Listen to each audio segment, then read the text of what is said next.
Hello, good day. Andito po tayo sa truck na Scania. Ituturo ko po sa inyo kung paano magpalit ng language o mag-change language ng Scania. So dito po tayo sa pindutan. Makikita nyo po. I-on nyo po yung susi. At pipindutin nyo po to. 1, 2, 3. Makikita nyo po yan. At ibaba nyo po. 1, 2, 3, 4, 5, 6, 7, 8. Number 8. Napindot. Press OK.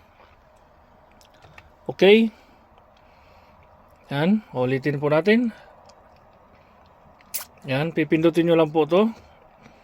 Yan. 1, 2, 3, 4, 5, 6, 7, 8. Yan. Then press OK. OK.